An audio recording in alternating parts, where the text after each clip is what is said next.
ಎಲ್ರಿಗೂ ನಮಸ್ಕಾರ ಪ್ರೀತಿಯ ಮಕ್ಕಳೇ. ನಾವು ಕಳೆದ ತರಗತಿಯಲ್ಲಿ ಈಗಾಗಲೇ ಭಾರತದ ಭೌಗೋಳಿಕ ಲಕ್ಷಣಗಳು ಹಾಗೂ ಚರಿತ್ರೆಯ ಪೂರ್ವಕ ಭಾರತ ಅಂತಕ್ಕಂಥ ವಿಚಾರವನ್ನ ತಿಳ್ಕೊಳ್ತಾ ಇದ್ವಿ.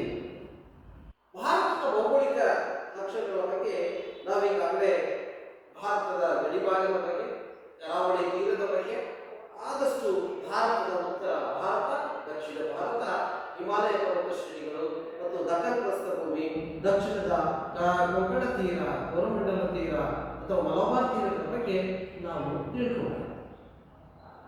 ಇನ್ನು ಈಗ ಮುಖ್ಯವಾಗಿ ನಾವು ಪ್ರಾಗೈತಿಹಾಸಿಕ ಕಾಲ ಅಥವಾ ಚರಿತ್ರೆಯ ಪೂರ್ವ ಕಾಲ, ಪ್ರಾಗೈತಿಹಾಸಿಕ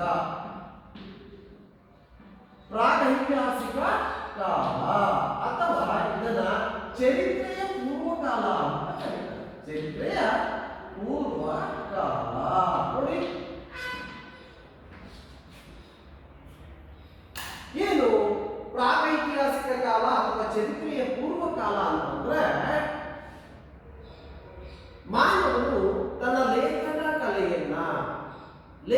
ಕಲೆಯನ್ನ ಕಂಡುಹಿಡಿಯುವುದಕ್ಕಿಂತ ಮೊದಲು ಇದ್ದಂತಹ ಈ ಕಾಲವನ್ನ ಪ್ರಾಗೈತಿಹಾಸಿಕ ಕಾಲ ಅಥವಾ ಚರಿತ್ರೆಯ ಪೂರ್ವ ಕಾಲ ಅಂತ ಕರೀತೀವಿ.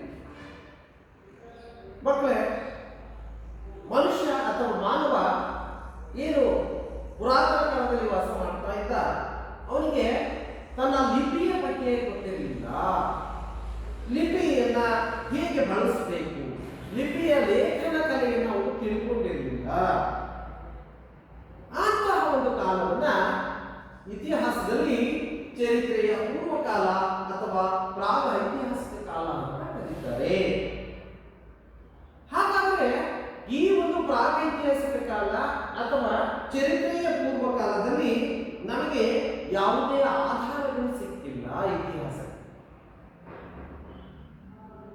ಆದ್ದರಿಂದ ಈ ಆಧಾರಗಳು ಏನು ಸಿಗದೇ ಇದ್ದಾವೆ, ಆದ್ದರಿಂದ ಇದನ್ನ ಈ ಚರಿತ್ರೆಯ ಪೂರ್ವ ಕಾಲ ಎಂಬುದಾಗಿ ಕರೆಯಲ್ಪಡ್ತಾರೆ. ಮನುಷ್ಯನ ಯಾವುದೇ ಲಿಖಿತ ದಾಖಲೆಗಳು, ಈ ಚರಿತ್ರೆಯ ಅಧ್ಯಯನಕ್ಕೆ ಯಾವುದೇ ಲಿಖಿತವಾದಂತಹ ದಾಖಲೆಗಳು ಸಿಕ್ಕಿಲ್ಲ. ಇನ್ನು ಮನುಷ್ಯ ತನ್ನ ಬದುಕನ್ನು ಸಾಗಿಸಿದ ಕಾಲಘಟ್ಟವನ್ನ ಇಂತಹ ಒಂದು ಇತಿಹಾಸದ ಕಾಲಘಟ್ಟವನ್ನ ಅಧ್ಯಯನ ಮಾಡತಕ್ಕಂತಹ ಈ ತಜ್ಞರಿಗೆ ಪ್ರಾಕ್ತನ ಅಥವಾ ಪ್ರಾಚ್ಯ ವಸ್ತು ಅಧ್ಯಯನ ಕಾಲವೆಂದು ಕರೆಯಲ್ಪಡ್ತಾರೆ. ಪ್ರಾಕ್ತನ ಅಥವಾ ಪ್ರಾಚ್ಯ ವಸ್ತು, ಪ್ರಾಕ್ತನ ಅಥವಾ ಪ್ರಾಚ್ಯ ವಸ್ತು ಅಧ್ಯಯನ ಕಾಲವೆಂದು ಇವರನ್ನು ಕರೆಯಲ್ಪಡ್ತಾರೆ. ಸಾಮಾನ್ಯವಾಗಿ ನಿಮಗೆ ಗೊತ್ತಿದೆ ಮಕ್ಕಳ, ಈ ಒಂದು ಕಾಲದಲ್ಲಿ ಮನುಷ್ಯ ತನ್ನ ಅಲೆಮಾರಿ ಜೀವನವನ್ನು ಸಾಗಿಸ್ತಾ ಇದ್ದ. ಒಂದು ಸ್ಥಳದಿಂದ ಮತ್ತೊಂದು ಸ್ಥಳಕ್ಕೆ ಅಲೆಮಾರಿಯಾಗಿ ಅಲಿತಾ ಇದ್ದ. ಬೇಟೆ ಆಡ್ತಕ್ಕಂಥದ್ದು, ಆಹಾರವನ್ನು ಸಂಗ್ರಹಣೆ ಮಾಡ್ತಕ್ಕಂಥದ್ದು, ಬೇಟೆಯಾಡಿ ತಯಾರಿಸಿದಂತ ಬಳಸುತ್ತಿದ್ದ ಕೆಲವು ಪರಿಕರಗಳು ಸಹ ದೊರೆತಿವೆ. ಇಲ್ಲಿ ನಮಗೆ ಲಿಖಿತ ರೂಪದ ಯಾವುದೇ ಆಧಾರಗಳು ಸಿಕ್ಕಿಲ್ಲ. ತನ್ನ ಆಹಾರ ಸಂಗ್ರಹಣೆಗೆ, ಬೇಟೆಯಾಡೋದಕ್ಕೆ ಅವನು ಬಳಸ್ತಕ್ಕಂತಹ ಕೆಲವೊಂದು ಪರಿಕರಗಳು, ವಸ್ತುಗಳು ಈ ಕಾಲದಲ್ಲಿ ಇತಿಹಾಸದ ಒಂದು ಲೆವೆಲ್ಗೆ ಸಿಕ್ಕಿರ್ತಕ್ಕಂಥದ್ದನ್ನು ನಾವು ಕಾಣ್ತೀವಿ. ಪ್ರಾಯಶಃ ಜನರು ಶಿಲ್ಪ, ಇಲ್ಲಿ ಬರ್ತಕ್ಕಂತಹ ಶಿಲೆ, ಕಟ್ಟಿಗೆ ಹಾಗೂ ಎಲುಬುಗಳಿಂದ ತಯಾರಿಸಿದಂತಹ ಕೆಲವೊಂದು ಆಯುಧಗಳನ್ನ ಈ ಕಾಲದಲ್ಲಿ ಬಳಸ್ತಾ ಇದ್ರು ಅನ್ನೋದು ನಮಗೆ ತಿಳಿದು ಬರ್ತದೆ. ಇಲ್ಲಿ ಪರಿಕರಗಳಷ್ಟೇ ಅಲ್ಲ, ಇವರು ತಮ್ಮ ಪ್ರಾಣಿಗಳ ಚರ್ಮವನ್ನ ಸುಲಿಯೋದಿಕ್ಕೆ, ನೋಡಿ ಮಕ್ಕಳ, ಬೇಟೆ ಆಡೋದ್ರ ಪ್ರಾಣಿಗಳನ್ನ ಬೇಟೆ ಆಡ್ತಾ ಇದ್ರು ಆಹಾರಕ್ಕೋಸ್ಕರ. ಆ ಪ್ರಾಣಿಗಳನ್ನ ಸಹ ಈ ಬೇಟೆ ಆದ ಸಂದರ್ಭದಲ್ಲಿ ಪ್ರಾಣಿಗಳ ಚರ್ಮವನ್ನು ಸುಲಿಯುವುದಕ್ಕೋಸ್ಕರವಾಗಿ ಹಾಗೂ ಮೂಳೆಗಳನ್ನ ಕತ್ತರಿಸುವುದಕ್ಕಾಗಿ, ಮರದ ತೊಗಟೆಗಳನ್ನ ನಾವು ತೆಗೆಯುವುದಕ್ಕಾಗಿ, ಮರಗಳನ್ನು ಕಡಿಯೋದಿಕ್ಕೆ, ಮರದ ತೊಗಟೆಯನ್ನು ತೆಗೆಯೋದಿಕ್ಕೆ ಬಹಳಷ್ಟು ಈ ಕಲ್ಲಿನಿಂದ ಮಾಡಿದಂತಹ ಪರಿಕರಗಳು, ಆಯುಧಗಳ ರೂಪದಲ್ಲಿ ಅವುಗಳನ್ನು ಬಳಸ್ತಿದ್ರು ಅನ್ನೋದನ್ನ ನಾವು ತಿಳಿಯಲ್ಪಡ್ತೀವಿ. ಇನ್ನು ಸಾಮಾನ್ಯವಾಗಿ ಎಲುಬು ಮತ್ತು ಕಟ್ಟಿಗೆಗಳಿಂದ ಕೈಪಿಡಿಯಾಗಿ ಅಳವಡಿಸ್ತಾ ಇದ್ರು. ಆಯುಧಗಳಿಗೆ ಎಲುಬು ಅಥವಾ ಈ ಕಟ್ಟಿಗೆಗಳನ್ನ ಕೈಪಿಡಿಗಳಾಗಿ, ಹಿಡಿಕೆಗಳಾಗಿ ಅವುಗಳನ್ನು ಬಳಸ್ತಿದ್ರು ಅನ್ನೋದನ್ನ ನಾವು ಕಾಣ್ತೀವಿ. ಇವರು ಬರ್ಜಿಗಳನ್ನ, ಬಾಣಗಳನ್ನ ಮಾಡಿಕೊಂಡು ಆಯುಧಗಳನ್ನ ಬಳಸ್ತಾ ಇದ್ರು. ಪ್ರಾಣಿಗಳನ್ನ ಬೇಟೆಯಾಡೋದಕ್ಕೆ ಬರ್ಜಿಗಳು. ಬರ್ಜಿಗಳು ಅಂದ್ರೆ ಗೊತ್ತಿದೆ, ಬರ್ಜಿ ಅಂದ್ರೆ ಪ್ರಾಣಿಗಳಿಗೆ ಎಸೆತಕ್ಕಂಥದ್ದು ಚುಪ್ಪಾದ ಆಯುಧ. ಅದೇ ರೀತಿಯಾಗಿ ಬರ್ಜಿಯ ಜೊತೆಗೆ ಇವರು ಎಲುಬು ಮಾಡಿರ್ತಕ್ಕಂತಹ ಬಾಣಗಳನ್ನು ಸಹ ಬಿಡ್ತಾ ಇದ್ರು. ಕಟ್ಟಿಗೆಗಳಿಂದ ಹಾಗೂ ಎಲುಬುಗಳಿಂದ ಮಾಡಿರ್ತಕ್ಕಂತಹ ಬಾಣಗಳಿಂದ ಪ್ರಾಣಿಗಳನ್ನ ಕೊಂತಾ ಇದ್ರು ಅನ್ನೋದನ್ನ ಸಹ ನಮಗೆ ಈ ಕಾಲದಲ್ಲಿ ತಿಳಿದು ಬರುತ್ತದೆ. ಇದಲ್ಲದೆ ಮರವನ್ನ ಕಡಿಯೋದಕ್ಕೆ, ಮರವನ್ನ ಸೌದೆಯಾಗಿ ಬಳಸ್ತಕ್ಕಂಥದ್ದು, ಮರವನ್ನ ಆಯುಧಗಳ ಹಿಡಿಗಳಾಗಿ ರೂಪಿಸಿಕೊಂಡಿರ್ತಕ್ಕಂಥದ್ದನ್ನ, ಇದನ್ನ ಎಲ್ಲವನ್ನು ನಾವು ನೋಡ್ತಾ ಇದ್ರೆ ನಿಜವಾಗಲೂ ಮನುಷ್ಯನ ಇದು ಚರಿತ್ರೆಯ ಪೂರ್ವ ಕಾಲ. ಕೆಲವೊಂದು ಆಯುಧಗಳು, ಪರಿಕರಗಳು ಅಷ್ಟೇ ನಮಗೆ ಸಿಕ್ಕಿದೆ ಈ ಕಾಲದಲ್ಲಿ. ಯಾವುದೇ ಲಿಖಿತ ರೂಪದ ಆಧಾರಗಳು ಚರಿತ್ರೆಗೆ ದೊರಕಿಲ್ಲ, ಇತಿಹಾಸಕ್ಕೆ ನಮಗೆ ಸಿಗದೇ ಇರತಕ್ಕಂಥದ್ದು ಈ ಒಂದು ಕಾಲ. ಆದ್ದರಿಂದ ಈ ಒಂದು ಕಾಲವನ್ನ ಪ್ರಾಗ ಐತಿಹಾಸಿಕ ಕಾಲ ಅಥವಾ ಚರಿತ್ರೆಯ ಪೂರ್ವ ಕಾಲ ಎಂಬುದಾಗಿ ಕರೆಯಲ್ಪಡುತ್ತದೆ. ಇನ್ನು ಯಾವ ರೀತಿಯಾಗಿ ಈ ಅಲೆಮಾರಿ ಜೀವನ ಸಾಗಿಸ್ತಕ್ಕಂತಹ ಜನ ತಮ್ಮ ಬದುಕಿನ ತಾಣಗಳನ್ನ, ನೆಲೆಗಳನ್ನ ಯಾವ ರೀತಿಯಾಗಿ ಬಳಸಿಕೊಂಡಿದ್ರು, ಯಾವ ರೀತಿಯಾಗಿ ತನ್ನ ಬದುಕಿನ ಬದುಕೋದಕ್ಕೆ, ನೆಲೆಸೋದಕ್ಕೆ ತಾಣಗಳನ್ನು ನಿರ್ಮಿಸಿದ್ರು. ಬೇಟೆಯಾಡಿ ಸಂಗ್ರಹಿಸಿದಂತಹ ಬೇಟೆ ಆಹಾರ ಸಂಗ್ರಹಣೆ ಮಾಡಿಕೊಂಡು ಇಲ್ಲಿ ಬದುಕುಗಳನ್ನು ಸಾಗಿಸಿದಂತಹ ಮನುಷ್ಯರು, ಕುರುಹುಗಳು ಭಾರತದಲ್ಲಿ ಬಹಳಷ್ಟು ಕಡೆ ಹುಣಸಗಿ, ಕರ್ನೂಲ್ ಪ್ರದೇಶಗಳ ಬೇರೆ ಬೇರೆ ಸ್ಥಳಗಳಲ್ಲಿ ಮನುಷ್ಯ ವಾಸ ಮಾಡ್ತಾ ಇದ್ದ. ನೋಡ್ರಿ, ಕರ್ನೂಲ್ ಆಂಧ್ರ ಪ್ರದೇಶದಲ್ಲಿ ಬರ್ತದೆ, ಹುಣಸಗಿ ಈ ಕರ್ನಾಟಕದಲ್ಲಿ ಬರ್ತಕ್ಕಂಥ ಕೆಲವು ನೆಲೆಗಳಲ್ಲಿ ಈ ಒಂದು ಜನ ವಾಸ ಮಾಡ್ತಾ ಇದ್ರು ಅನ್ನೋದರ ನೆಲೆಗಳು ನಮಗೆ ಸಿಕ್ಕಿದೆ ಇತಿಹಾಸದಲ್ಲಿ. ಇನ್ನು ಬೇಟೆ ಆಡೋದ್ರ ಮುಖಾಂತರ ಆಹಾರವನ್ನು ಸಂಗ್ರಹಣೆ ಮಾಡಿಕೊಂಡಿದ್ದಂತಹ ಈ ಜನ ಇಲ್ಲಿ ಬರ್ತಕ್ಕಂತಹ ಕೆಲವೊಂದು ನದಿ ತೀರಗಳಲ್ಲಿ, ನದಿ ಬಯಲುಗಳಲ್ಲಿ, ಕೆರೆ ದಂಡೆಗಳಲ್ಲಿ ಇವರು ನೆಲೆಸಿದ್ರು ಅನ್ನೋದನ್ನು ನಾವು ಕಂಡು ಬರ್ತೇವೆ. ಕೆಲವು ನೆಲೆಗಳು, ತಾಣಗಳು, ವಾಸ ಮಾಡತಕ್ಕಂಥ ಪ್ರದೇಶಗಳು ನದಿ ತೀರಗಳಲ್ಲಿ, ನದಿಗಳ ದಂಡೆಗಳಲ್ಲಿ, ಕೆರೆ ದಂಡೆಗಳಲ್ಲಿ ಇವರು ತಮ್ಮ ತಾಣಗಳನ್ನು ನಿರ್ಮಿಸಿಕೊಂಡಿದ್ರು ಅಂತಕ್ಕಂಥದ್ದನ್ನು ನಾವು ಇಲ್ಲಿ ಕಂಡು ಬರ್ತದೆ. ಜೊತೆಗೆ ಎಲ್ಲಿ ಇವರು ಕಲ್ಲುಗಳು ಸಿಗ್ತಕ್ಕಂತಹ ಸ್ಥಳಗಳಲ್ಲಿ ಹೆಚ್ಚಾಗಿ ಗುಹೆಗಳನ್ನು ನಿರ್ಮಾಣ ಮಾಡಿಕೊಂಡಿದ್ರು. ಗುಹೆಗಳನ್ನು ಸಹ ಇವರು ತಮ್ಮ ತಾಣಗಳಾಗಿ ನಿರ್ಮಾಣ ಮಾಡಿಕೊಂಡಿದ್ರು ಅನ್ನೋದನ್ನು ನಾವು ಕಲ್ಲುಗಳನ್ನು ಬಳಸಿ, ಕಲ್ಲುಗಳು ದೊರೆಯುವ ಸ್ಥಳಗಳಲ್ಲಿ ಇವರು ತಮ್ಮ ವಾಸಕ್ಕೆ ಆಯ್ಕೆಯ ಸ್ಥಳಗಳಾಗಿ ಮಾಡಿಕೊಂಡಿದ್ರು. ನೋಡ್ರಿ, ಆಯುಧಗಳಿಗೆ ಕಲ್ಲುಗಳನ್ನು ಬಳಸ್ತಾ ಇದ್ರು, ವಾಸಸ್ಥಳವಾಗಿ ಕಲ್ಲುಗಳ ಗುಹೆಗಳನ್ನು ಬಳಸ್ತಾ ಇದ್ರು. ಅಂತಹ ಸ್ಥಳಗಳಲ್ಲಿ ಇಂತಹ ಈ ಆರಂಭಿಕ ಕೈಗಾರಿಕೆಯ ನೆಲೆಗಳನ್ನು ಇದನ್ನ ಇತಿಹಾಸದಲ್ಲಿ ತಿಳಿಸಲಾಗಿದೆ. ಇದರ ಜೊತೆಗೆ ಕೈಗಾರಿಕೆಗಳ ನೆಲೆಯಲ್ಲಿ ಎಂಬುದನ್ನು ತಿಳ್ಕೊಳ್ಳೋದಾದ್ರೆ ಕಲ್ಲು ಬಂಡೆಗಳ ಪರಿಕರಗಳನ್ನು ನಾವು ಕಾಣಲು ಸಾಧ್ಯ. ಬಹುಶಃ ಪ್ರಾಯಶಃ ರೂಪಿಸುವ ಸಂದರ್ಭಗಳಲ್ಲಿ ಕೆಲವೊಂದು ಕಲ್ಲಿನ ಪರಿಕರಗಳನ್ನು ಮನುಷ್ಯ ತ್ಯಜಿಸಿರಬಹುದು. ಕೆಲವೊಂದು ಸಂದರ್ಭದಲ್ಲಿ ಮನುಷ್ಯ ಕಲ್ಲಿನ ಪರಿಕರಗಳನ್ನು ಸಹ ತ್ಯಜಿಸಿರ್ತಕ್ಕಂಥದ್ದನ್ನ ನಾವು ಕಾಣ್ತೀವಿ. ಕಲ್ಲಿನ ಗುಹೆಗಳ ಒಳಗೆ ಅವನು ವಾಸ ಮಾಡ್ತಾ ಇದ್ದ. ಕಲ್ಲಿನ ಗುಹೆಗಳ ಒಳಗೆ ಅವನು ಕಲ್ಲುಗಳ ಮೇಲೆ ಕೆಲವೊಂದು ಚಿತ್ರಗಳನ್ನು ಬಿಡಿಸ್ತಾ ಇದ್ದ. ಚಿತ್ರಗಳು ಅಂದ್ರೆ ರೇಖಾಚಿತ್ರಗಳು. ಎಂತಹ ಚಿತ್ರಗಳು? ರೇಖಾಚಿತ್ರಗಳನ್ನು ಸಹ ಬಿಡಿಸ್ತಾ ಇದ್ದ. ಸರ್, ಅವರಿಗೆ ಯಾವ ಚಿತ್ರಗಳನ್ನು ಬಿಡಿಸೋದಕ್ಕೆ ಅವರ ಮನಸ್ಸಿಗೆ ಬಂದಿತ್ತಪ್ಪ ಅಂದ್ರೆ, ಸಾಮಾನ್ಯವಾಗಿ ತಮ್ಮ ಬದುಕಿನ ಜೀವನ, ಬದುಕಿನ ಶೈಲಿ ಏನಪ್ಪ ಅಂದ್ರೆ ಬೇಟೆ ಆಡ್ತಕ್ಕಂತಹ ಚಿತ್ರ. ಗೋಡೆಗಳ ಮೇಲೆ, ಕಲ್ಲಿನ ಗುಹೆಗಳ ಮೇಲೆ ಬೇಟೆ ಆಡ್ತಕ್ಕಂಥದ್ದು. ಜೊತೆಗೆ ಆಹಾರವನ್ನ ಸಂಗ್ರಹಣೆ ಮಾಡ್ತಕ್ಕಂಥದ್ದು, ಬೇಟೆಯಾಡ್ತಕ್ಕಂತಹ ಚಿತ್ರಗಳನ್ನು ಬಿಡಿಸ್ತಕ್ಕಂಥದ್ದು, ಪ್ರಾಣಿಗಳ ಚಿತ್ರಗಳನ್ನ ಬಿಡಿಸ್ತಕ್ಕಂಥದ್ದು. ಈ ಎಲ್ಲಾ ರೇಖಾಚಿತ್ರಗಳನ್ನ ಅವರು ಬಳಸ್ಕೊಳ್ತಾ ಇದ್ರು, ಬಿಡಿಸ್ತಾ ಇದ್ರು ಗುಹೆಗಳ ಮೇಲೆ ಇರತಕ್ಕಂಥದ್ದನ್ನು ನಾವು ಕಾಣ್ತೀವಿ. ಹೀಗೆ ಮನುಷ್ಯ, ಮಾನವ ತನ್ನ ನೆಲೆಗಳನ್ನು ರೂಪಿಸಿಕೊಳ್ಳೋದು, ಕಲ್ಲುಗಳ ಪರಿಕರಗಳನ್ನು ಬಳಸಿಕೊಳ್ಳೋದು, ಅವುಗಳನ್ನು ತಾಣಗಳಾಗಿ ನಿರ್ಮಿಸಿಕೊಳ್ಳೋದು, ಆ ರೇಖಾಚಿತ್ರಗಳನ್ನು ಸಹ ಕಲ್ಲು ಗಂಟೆಗಳ ಮೇಲೆ ಬಿಡಿಸ್ತಕ್ಕಂತಹ ಒಂದು ಕಲೆಯನ್ನು ಸಹ ಅವನು ಕಲ್ತ್ಕೊಂಡಿದ್ದ ಅಂತಕ್ಕಂಥದ್ದು ನಮಗೆ ಇತಿಹಾಸದಲ್ಲಿ ದೊರಕುತ್ತದೆ. ಇನ್ನು ಹೆಚ್ಚಿನದಾಗಿ ನಾವು ನೋಡ್ತಾ ಹೋದ್ರೆ ಆ ಮನುಷ್ಯ ಬದುಕತಕ್ಕಂತಹ ಆ ಏನು ಚರಿತ್ರೆಯ ಪೂರ್ವಕಾಲ ಇತ್ತು, ಅವನು ಬರ್ತಾ ಬೆಂಕಿಯನ್ನು ಉತ್ಪಾದನೆ ಮಾಡ್ತಕ್ಕಂಥದ್ದನ್ನ ಕಂಡುಹಿಡಿದುಕೊಂಡಿಲ್ಲ. ಬೆಂಕಿಯನ್ನ ಕಂಡುಹಿಡಿದುಕೊಂಡ. ನಿಮಗೆ ಗೊತ್ತಿರಬಹುದು ಮಕ್ಕಳೇ, ಬೆಂಕಿಯನ್ನು ಸುಲಭವಾಗಿ ಇವನು ಒಂದು ಕಲ್ಲು ಮತ್ತೊಂದು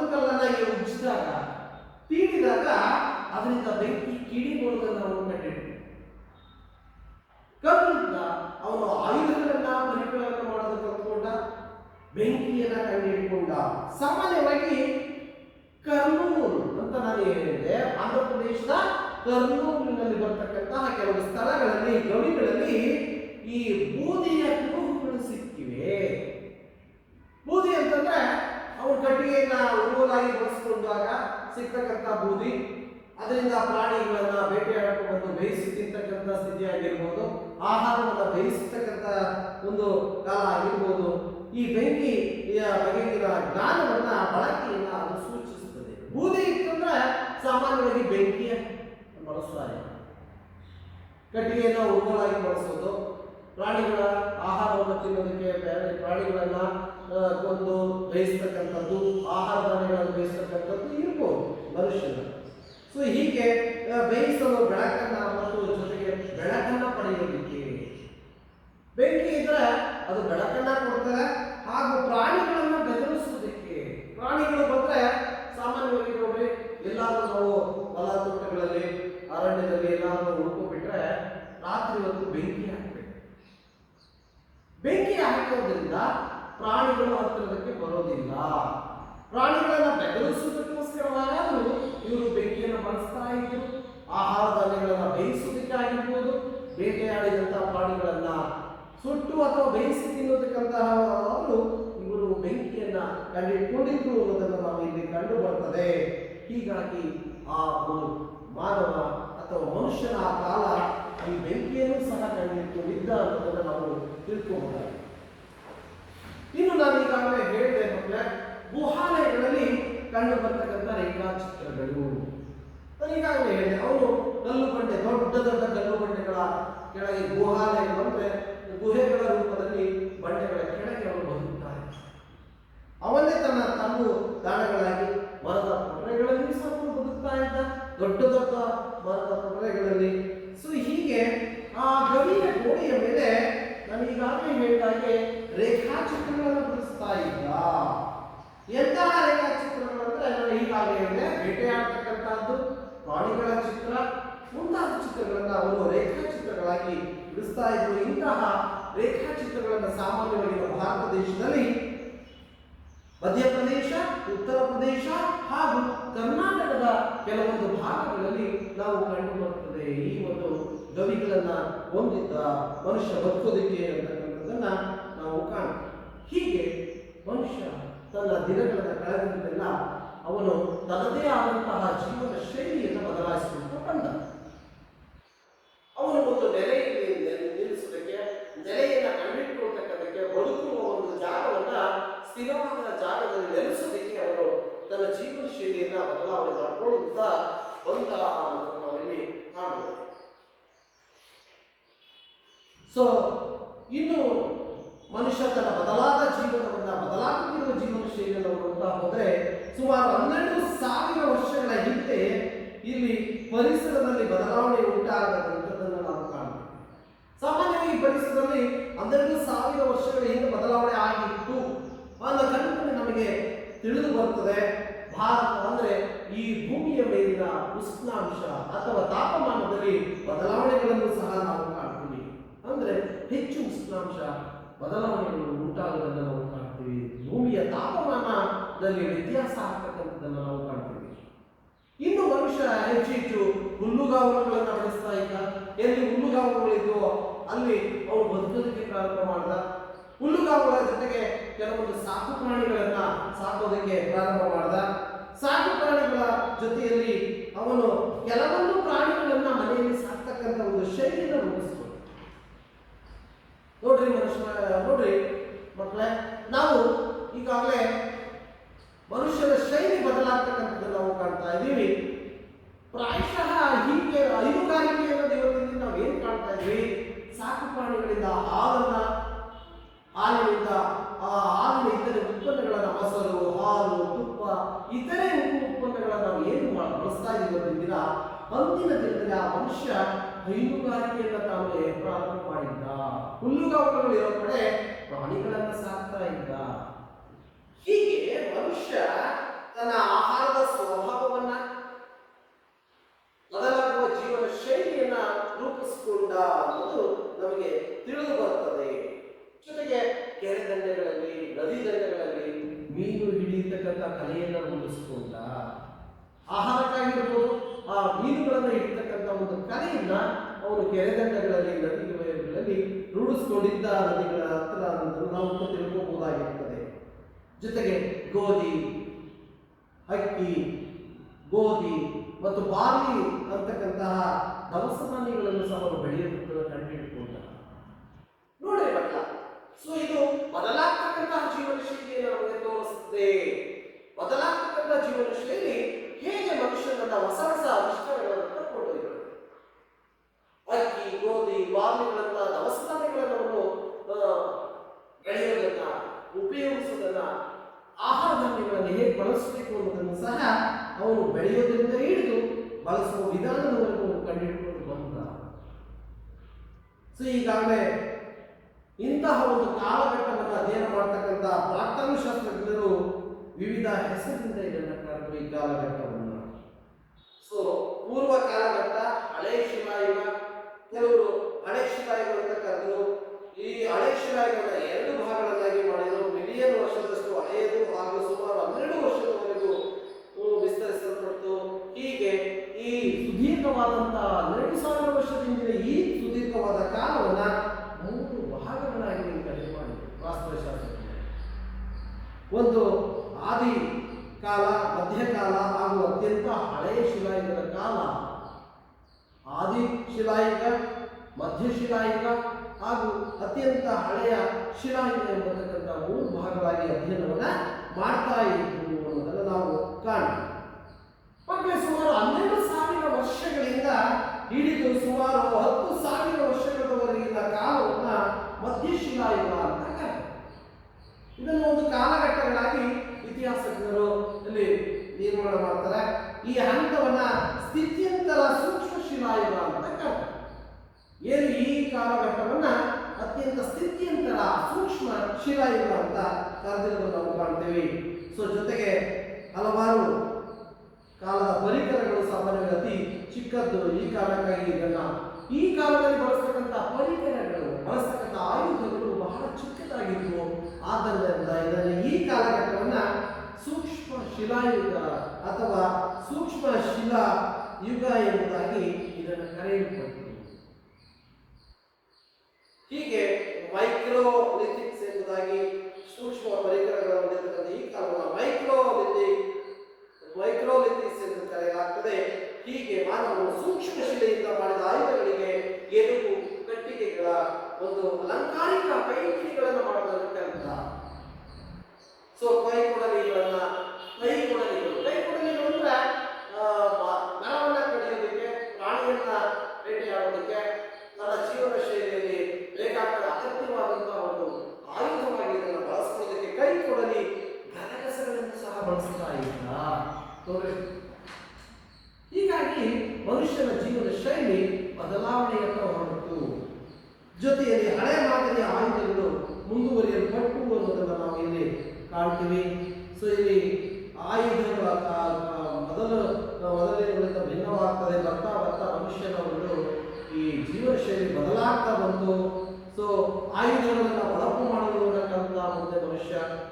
ಆಯುಧಗಳನ್ನು ಚೂಪು ಹರಿತವಾಗಿ ಬಳಸುವುದನ್ನು ನಾವು ಕಲಿತ. ಹೀಗೆ ಗಿಡಮೂಲಿಕೆಗಳನ್ನ ಅರಿಯೋದಕ್ಕಾಗಲಿ, ದವಸ ಧಾನ್ಯಗಳನ್ನ ಅಲ್ಲಿ ಪುಡಿ ಮಾಡುವುದಕ್ಕಾಗಲಿ. ಸೊ ಈ ಕಾಲದಲ್ಲಿ ಮನುಷ್ಯ ಹರಿತವಾದ, ನುಣುಪಾದ ಈ ಆಯುಧಗಳನ್ನ ಬಳಸ್ತಾ ಇದ್ದ. ಬೀಸುಕಲ್ಲುಗಳನ್ನು ಬಳಸ್ತಾ ಇದ್ದ. ನೀವು ನೋಡಿರ್ಬೋದು ಮಕ್ಕಳೇ, ನಿಮ್ಮ ಅಜ್ಜ, ತಾತ, ಅಜ್ಜಿಯವರ ಕಾಲದಲ್ಲಿ ಬೀಸುಕಲ್ಲುಗಳಿದ್ವು. ಬೀಸುಕಲ್ಲುಗಳಂದ್ರೆ ಗೋಧಿ, ರಾಗಿ, ಜೋಳ ಈ ದವಸ ಧಾನ್ಯಗಳನ್ನು ಹಾಕಿ ಅದನ್ನು ತಿರುಗಿದ್ರೆ ಹಿಟ್ಟಾಗಿ ಅದು ಪುಡಿಯಾಗಿ ಬರುತ್ತೆ. ಹೀಗೆ ಮನುಷ್ಯ ತನ್ನ ಬದಲಾದ ಜೀವನ ಶೈಲಿಗೆ ಅನುಗುಣವಾಗಿ ಆಯುಧಗಳನ್ನು ಸಹ ಬಳಸ್ತಕ್ಕಂಥ ರೀತಿ, ನೀತಿ, ಶೈಲಿಗಳನ್ನು ಬಳಸೋದಕ್ಕೆ, ಬದಲಾಯಿಸಲಿಕ್ಕೆ, ಬಳಸ್ಕೊಳ್ಳೋದಕ್ಕೆ ಮುಂದಾಗ್ತಾ ಇದ್ದ. ಇನ್ನು ಕೆಲವು ಹಾಗೆ ಮುಂದುವರಿದ ಮಡಿಕೆ ಕುಡಿಕೆಗಳನ್ನು ಮಾಡೋದಕ್ಕಂತ, ಜೊತೆಗೆ ಇವುಗಳಲ್ಲಿ ಅಕ್ಕಿ, ಗೋಧಿ, ದವಸ ಧಾನ್ಯಗಳನ್ನು ಬೇಯಿಸುವುದನ್ನು ಸಹ ಕಲಿತ. ಮಡಿಕೆ ಕುಡಿಕೆಗಳಲ್ಲಿ ದವಸ ಧಾನ್ಯಗಳನ್ನು ಬೇಯಿಸುವುದನ್ನು ಕಲಿತ ಮನುಷ್ಯ. ನೋಡ್ರಿ, ಈ ಜೊತೆಗೆ ಬರ್ತಾ ಬರ್ತಾ ಏನ್ ಮಾಡ್ತಾ ದವಸ ಧಾನ್ಯಗಳನ್ನ ಆ ಮಡಿಕೆ ಕುಡಿಕೆಗಳಲ್ಲಿ ಬೇಯಿಸುವುದನ್ನು ಕಲಿತ. ಜೊತೆಗೆ ಮುಖ್ಯವಾಗಿ ವಿಶೇಷವಾಗಿ ಮನುಷ್ಯ ಮೈ ಮುಚ್ಚಿಕೊಳ್ಳುವುದಕ್ಕೆ ಬಟ್ಟೆಯನ್ನು ಸಹ ನೇರ್ತಕ್ಕಂಥ ಒಂದು ಕೆಳಗೆ ನೋಡಿ. ಮನುಷ್ಯ ಚರಿತ್ರೆಯ ಪೂರ್ವ ಕಾಲದಿಂದ ಹಿಡಿದು ಈ 11,000 ವರ್ಷಗಳ ಹಿಂದಿನಿಂದ ಹಿಡಿದು ಇಲ್ಲಿವರೆಗೆ ಹಲವಾರು ಹಂತದಲ್ಲಿ ತನ್ನ ಜೀವನ ಶೈಲಿಯನ್ನ, ಬದುಕಿನ ರೀತಿಯನ್ನ ಬದಲಾಯಿಸಿಕೊಂಡ ಬಂದ. ಆಯುಧಗಳ ಬಳಕೆಯನ್ನು ಬದಲಾಯಿಸ್ತಾ ಬಂದ. ಸೊ ಆಹಾರ ಧಾನ್ಯಗಳ ಬಳಕೆಯನ್ನ ಬೇಯಿಸಿ ತಿಂತಕ್ಕಂಥದ್ದು, ಮಡಿಕೆ ಕುಡಿಕೆಗಳನ್ನ ಅವಳಲ್ಲಿ ಬಳಸ್ತಕ್ಕಂಥದ್ದು, ಹೀಗೆ ಕೊನೆಗೆ ಅವನು ತನ್ನ ಮೈಯನ್ನು ಮುಚ್ಚಿಕೊಳ್ಳೋದಕ್ಕೆ ಈ ಒಂದು ಬಟ್ಟೆಗಳನ್ನು ನೇಯ್ತಕ್ಕಂಥ ಒಂದು ಕಲೆಯನ್ನು ಸಹ ಕಲಿತ ನೋಡ್ರಿ. ಆಗಲೇ ಮನುಷ್ಯ ಹೈನುಗಾರಿಕೆಯನ್ನು ಪ್ರಾರಂಭ ಮಾಡಿದ್ದ. ಹುಲ್ಲುಗಾವಲುಗಳೇನಿತ್ತು ಅಲ್ಲಿ ಕೆಲವೊಂದು ಪ್ರಾಣಿಗಳನ್ನು ಸಾಕೋದಕ್ಕೆ ಪ್ರಾರಂಭ ಮಾಡಿದ.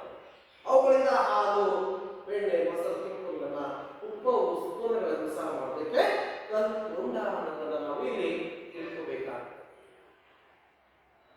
ನೋಡ್ರಿ ಮಕ್ಕಳೇ, ಇದು ಈ ಒಂದು ಇತಿಹಾಸ ಕಾಲ ಚರಿತ್ರೆಯ ಪೂರ್ವಕಾಲದಿಂದ ಹಿಡಿದು ಮನುಷ್ಯನ ವಿಕಸನ ಅಥವಾ ಬದಲಾವಣೆ ಜೀವನ ಶೈಲಿ ಹೇಗಾಯಿತು ಅನ್ನೋದನ್ನ ಬಹಳ ಸೂಕ್ಷ್ಮವಾಗಿ ನಾವು ತಿಳ್ಕೋಬೇಕಾಗಿರ್ತದೆ.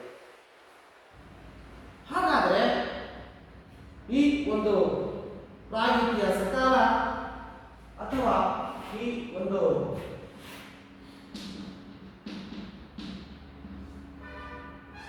ಈ ಕಾಲವನ್ನ ನಾವು ಸೂಕ್ಷ್ಮವಾಗಿ ತಿಳ್ಕೊಂಡಾದ್ಮೇಲೆ ಮನುಷ್ಯ ಹೇಗೆ ಆಧುನಿಕ ಶೈಲಿಯನ್ನ ರೂಪಿಸಿಕೊಂಡ ಅನ್ನೋದನ್ನು ನಾವು ಇಲ್ಲಿ ತಿಳ್ಕೋಬಹುದು. ಅರ್ಥ ಆಗಿದೆಯಾ ಮಕ್ಕಳ? ಇನ್ನೊಂದು ಡೌಟ್ಸ್ ಕೇಳಿ, ಕ್ಲಿಯರ್ ಮಾಡೋಣ. ಇದ್ರ ಬಗ್ಗೆ ಯಾವುದಾದ್ರೂ ಅನುಮಾನ ಇದ್ರೆ, ಪ್ರಶ್ನೆಗಳನ್ನು ಕೇಳೋದಿದ್ರೆ ಕೇಳಿ. ಹಾಗಾದ್ರೆ ನಾವೀಗ ಗೃಹ ಪಾಠದಂತ ಹೋಗೋಣ. ಗೃಹ ಪಾಠ ನೀವು ತಿಳ್ಕೊಂಡಿದ್ದೀರಾ? ಪಾಠವನ್ನ ಹೇಗೆ ಯಾವ ರೀತಿಯಾದ ಪ್ರಶ್ನೆಗಳನ್ನ ಇದ್ರ ಮೇಲೆ ಕೇಳಿ. ಪ್ರಾಗೈತಿಹಾಸಿಕ ಕಾಲ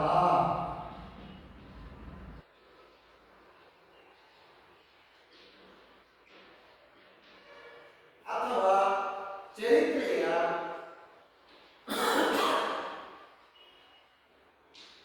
ಪೂರ್ವಕಾಲ ಎಂದರೇನು?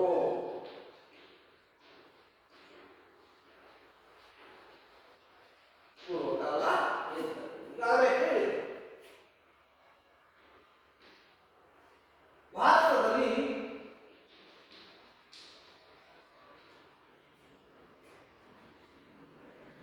ಪ್ರಾಗಿತಿಹಾಸ ಕಾಲದ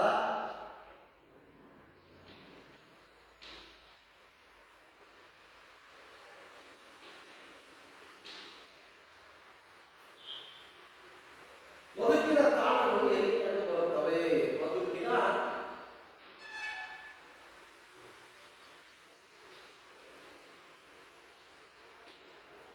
ಎಲ್ಲಿ ಕಂಡು ಬರುತ್ತವೆ?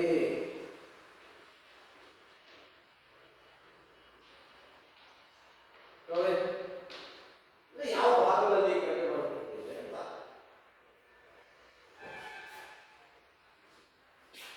ಆದಿಕಾಲದ ಮಾನವ ಬೆಂಕಿಯನ್ನು ಹೇಗೆ ಬಳಸದಂತೆ ಅಂತ, ಬೆಂಕಿಯ ಉಪಯೋಗವನ್ನು ಹೇಗೆ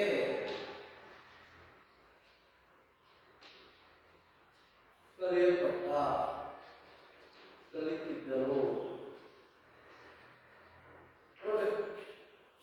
ಇನ್ನು ಹೇಳೋದಾದ್ರೆ ಪಶುಸಂಗೋಪನೆ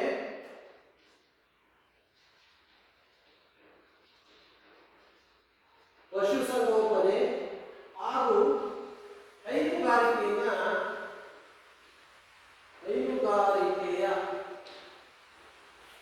ಪಶುಸಂಗೋಪನೆ ಹಾಗೂ ಹೈನುಗಾರಿಕೆಯ ಹೇಗೆ ಪ್ರಾರಂಭವಾಯಿತು?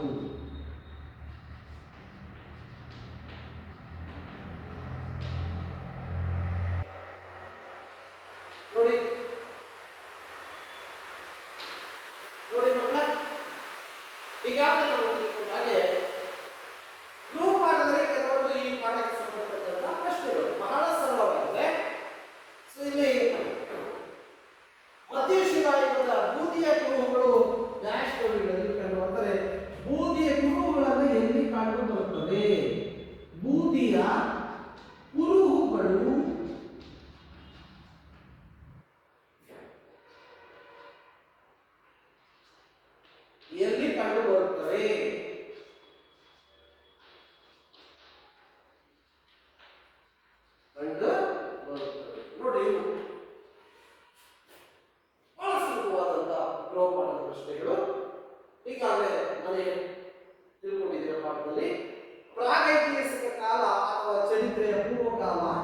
ಎಂದು ಯಾವ ಕಾಲವನ್ನು ಕರೆಯುತ್ತೀವಿ ನಾವು? ಎರಡನೇದಾಗಿ ಭಾರತದಲ್ಲಿ ಪ್ರಾಗೈತಿಹಾಸಿಕ ಕಾಲದ ಬದುಕಿನ ತಾಣಗಳು ಇಲ್ಲಿ ಕಂಡು ಬರ್ತವೆ. ಆದಿಕಾಲದ ಮಾನವ ಬೆಂಕಿಯ ಉಪಯೋಗವನ್ನ ಕಲಿತಿದ್ದನು. ಹೇಗೆ ಕಲಿತಿದ್ದನು?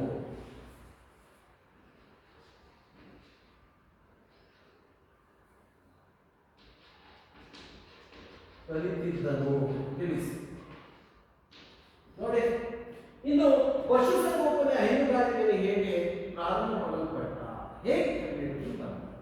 ಸೊ ಇನ್ನು ಕೊನೆಯದಾಗಿ ಬೂದಿಯ ಕುರುಹುಗಳು ನಮ್ಮ ದೇಶದಲ್ಲಿ ಯಾವ ರಾಜ್ಯದಲ್ಲಿ, ಎಲ್ಲಿ, ಯಾವ ಸ್ಥಳದಲ್ಲಿ ಕಂಡು ಬರ್ತದೆ ಎಂಬುದರ ಬಗ್ಗೆ ನಾವು ತಿಳ್ಕೊಂಡು, ಹೀಗೆ ಚರಿತ್ರೆಯ ಪೂರ್ವ ಘಟ್ಟಗಳ ಬಗ್ಗೆ, ಚರಿತ್ರೆಯಲ್ಲಿ ಬರ್ತಕ್ಕಂಥ ಕಾಲಾನುಕ್ರಮಗಳ ಬಗ್ಗೆ, ಕಾಲಘಟ್ಟಗಳ ಬಗ್ಗೆ, ಮಾನವನ ಒಂದು ವಿಕಾಸ ಹೇಗಾಯಿತು ಅನ್ನೋದ್ರ ಬಗ್ಗೆ ಬಹಳ ಸಂಕ್ಷಿಪ್ತವಾಗಿ ನಾವು ತಿಳ್ಕೊಂಡ್ವಿ ಮಕ್ಕಳೇ. ಸೊ ಹೀಗೆ ಭಾರತದ ಭೌಗೋಳಿಕ ಲಕ್ಷಣಗಳ ಜೊತೆಗೆ ಪ್ರಾಗೈತಿಹಾಸಿಕ ಕಾಲ ಹೇಗಿತ್ತು ಅಥವಾ ಚರಿತ್ರೆಯ ಪೂರ್ವಕಾಲ ಹೇಗಿತ್ತು, ಮನುಷ್ಯ ಮಾನವ ಹೇಗೆ ತನ್ನ ನೈಜ ಜೀವನವನ್ನು ಬದಲಾಯಿಸಿಕೊಂಡು ಬಂದ ಅನ್ನೋದ್ರ ಬಗ್ಗೆ ತಿಳ್ಕೊಂಡು ಆಯಿತು ಮಕ್ಕಳೇ. ನನಗನ್ಸುತ್ತೆ ನೀವು ಈಗಾಗಲೇ ಸಾಕಷ್ಟು ವಿಚಾರಗಳನ್ನ ತಿಳ್ಕೊಂಡ್ರಿ. ಇತಿಹಾಸದಲ್ಲಿ ಇಲ್ಲಿ ಬರ್ತಕ್ಕಂತಹ ಈ ಒಂದು ಇದನ್ನು ನಾವು ತಿಳ್ಕೊಂಡ್ವಿ ಅನ್ನೋದನ್ನು ನಾವು ಬಹಳ ಚೆನ್ನಾಗಿ ತಿಳ್ಕೋಬೋದಾಗಿರ್ತದೆ ನೋಡಿ ಮಕ್ಕಳೇ. ಸೊ ಇಂತಹ ಒಂದು ಸ್ಥಿತಿಯನ್ನು ನಾವು ತಿಳ್ಕೊಳ್ತಾ ಹೋದರೆ ಇಲ್ಲಿ ಈ ರೀತಿಯಾದಂತಹ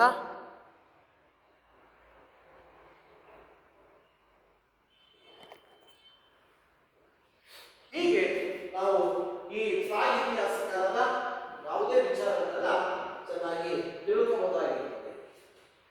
ಸೊ ಏನಾದರೂ ಗಮನಿಸಿದ್ರೆ ತಿಳ್ಕೋಬಹುದು ಮಕ್ಕಳೇ.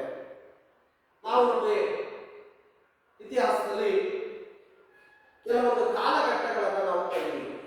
ಆದಿ ಕಾಲ, ಮಧ್ಯಕಾಲ, ಹಳೆ ಶಿಲಾಯುಗ. ನೋಡಿ ಆದಿ ಕಾಲದ ಶಿಲಾಯುಗದ ಕಾಲ, ಮಧ್ಯಕಾಲದ ಒಂದು ಶಿಲಾಯುಗ ಮತ್ತು ಈ ಪುರಾತನ ಮತ್ತು ಕಾಲಘಟ್ಟಗಳನ್ನ ಸೊ ಈ ರೀತಿಯಾಗಿ ವಿಂಗಡಣೆ ಮಾಡಿಕೊಂಡು ನಾವು ಶಿಲಾಯುಗಗಳನ್ನ ಕಲ್ತ್ಕೊಳ್ತಾ ಬಂದ್ವಿ. ಸೊ ಭಾರತ ಒಂದು ಪರ್ಯಾಯ ದ್ವೀಪ ಅನ್ನೋದ್ರಿಂದ ಹಿಡಿದು ನಾವು ಭಾರತದ ಒಂದು ಪೂರ್ವ ಚರಿತ್ರೆಯ ಬಗ್ಗೆ ಈ ವಿಚಾರಗಳನ್ನ ಮದುವೆ ಮಾಡ್ಕೊಳ್ತಾ ತಿಳ್ಕೊಳ್ತಾ ಬಂದ್ವಿ.